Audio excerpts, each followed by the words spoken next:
All right, chapter 7. Angels, shepherds, and magi visit the infant saviors. In an age when gods and men were on the most familiar terms, and when the chamber of one furnished a transcript for the other, and when each consented to the act of reciprocal part towards elevating, honoring, and glorifying the other, the birth of a god or Messiah was, as a matter of course, regarded as an event of sufficient importance to attract the attention of the great ones of the earth and even the denizens of heavens also. And hence we find it related in the history of several of the God begotten Saviors of antiquity that as soon as they were born into the world, they were visited by wise men from a distance, or magi as they were called by the Persians and Brahmins. And in some cases, they were likewise awaited upon and adored by the neighboring shepherds, and even celestial spirits are reported in some instances as leaving their star-lit homes to wing their way to the humble mansion, the rude tenement containing a newborn God that they might honor and adore, the Savior of men, the Savior of the world.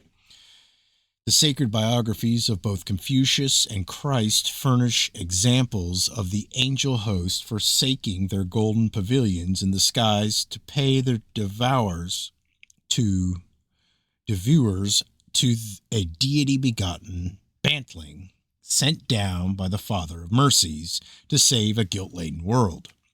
In both cases, the Magi are reported as assembling to present their offerings to the infant God.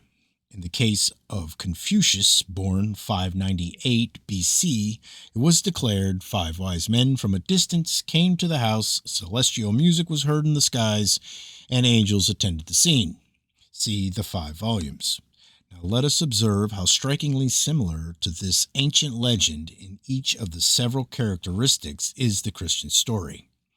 Matthew speaks of wise men from the east journeying to Jerusalem to visit the infant Christ soon after his birth amongst the mules and oxen in a stable, though he omits to state the number of itinerant adorers who presented themselves on the occasion.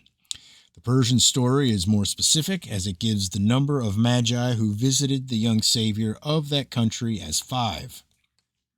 Luke speaks of a multitude of the heavenly host praising God in gratulation of the birth of the Judean Savior.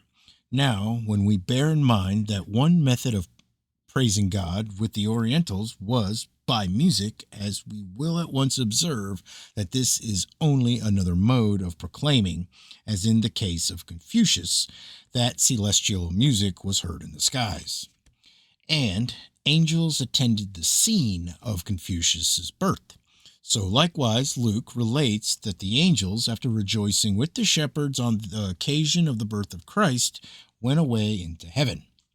Now, how complete the parallel, and but for the digression and monopoly of space, we might trace it much further and show that Confucius, like Christ, had 12 chosen disciples, that he was descended from a royal house of princes, as Christ from the royal house of David, that he, in like manner, retired for a long period from the noise and bustle of society into religious contemplative seclusion, that he inculcated the same golden rule of doing to others as we desire them to act towards us, and the moral maxims equal in importance to anything that can be found in the Christian scriptures, etc.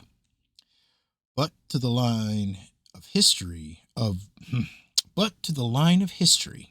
other saviors at birth, we are told, were visited by both angels and shepherds, and also wise men, at least great men. Krishna, the 8th avatar of India, 1200 BC, so it is related by the inspired penman of their pagan theocracy, was visited by angels, shepherds, and prophets, avatars. Immediately after his birth, he was visited by a chorus of devatas, angels, and surrounded by shepherds, all of whom were impressed with the conviction of his future greatness.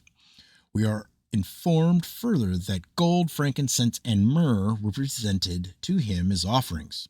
The well-known modern traveler, Mr. Ditson, who visited India but a few years since, uses the emphatic declaration, in fact, as soon as Krishna was born, he was saluted by a chorus of devatas or angels. In the evangelical narrative of the Christian Savior, an angel is reported to have saluted his mother thus: "Hail thou that art highly favored, the Lord is with thee, blessed art thou among women."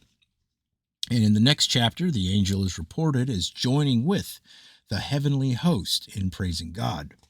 A similar report is found in the Hindu Bible, the Ramayana, appertaining to the mother of the eighth Savior, of whom it is declared, Brahma and Shiva, with a host of attending spirits, came to her and sang, "In thy delivery, O favored among women, all nations shall have cause to exult." And when the celestial infant Krishna appeared, it is related in a subsequent chapter, a chorus of heavenly spirits saluted him with hymns, the whole room was illuminated by his light, and the countenance of his father and mother shone with brightness and glory. By reflection, their understandings were opened so that they knew him to be the preserver of the world, and they began to worship him. The last text here quoted brings to mind Luke XXIV 45, 24:45, which declares, "Then he, Christ, opened there his parents' understandings." The ninth avatar of India, Sakya, furnishes to some extent a similar parallel. According to the account of an exploration made in India and published in the New York Correspondent of 1828, there is on a silver plate in a cave in India an inscription stating that about the time of the advent of Buddha Sakya, 600 BC, a saint in the woods learned by inspiration that another avatar, Messiah or Savior, had appeared in the house of Raja of Lalius. Learning which, he flew through the air to the place, and when he beheld the newborn Savior, he declared him to be the great Savior, great avatar, Savior or prophet, and that he was destined to establish a new religion, the New Covenant religion. We next draw on the history of Greece. It is authentically related to Pythagoras, 600 B, that his fame having reached Miletus, and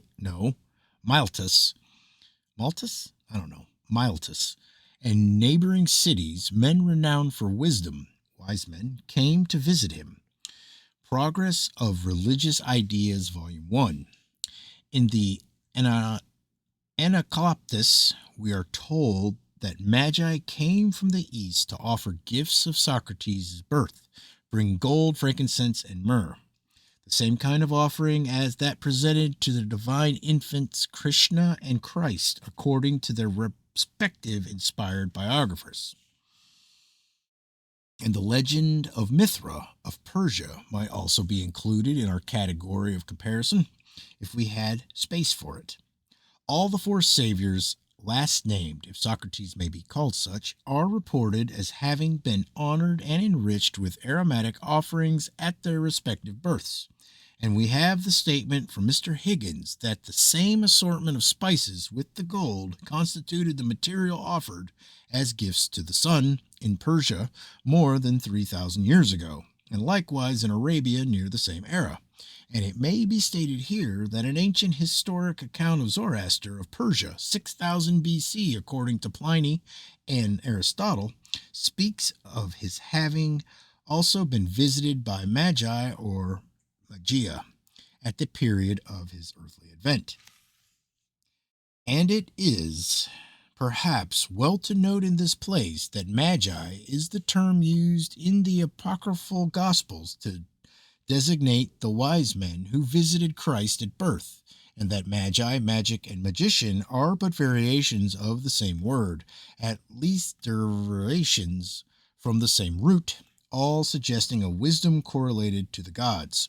Osiris, an incarnate deity of Egypt, we may cite as another case of an infantile god receiving signal honors and eclate at birth, as he was visited while yet in the cradle by a host of admiring adorers. People flocked from all parts of the world to behold the heaven-born infant. Such a worldwide fame must have had the effect to attract with the numerous crowd who thronged to see and worship him no small number of wise men. At this stage of our historical exposition, we will suggest it as rather a singular circumstance that the Divine Father, in his infinite wisdom, should have chosen to reveal the intelligence of the birth of his Son Jesus Christ to a set of nomadic heathen idolaters hundreds of miles distant, though known as wise men because of their skill in astrology, before he made it known to his chosen people, the Jews, who had ever regarded themselves as the recipients of his special favors. And perhaps it is still more singular that these pagan pedestrians should have been denominated wise men, while men of God's own election, according to the Christian Bible, were often stigmatized and denounced as fools,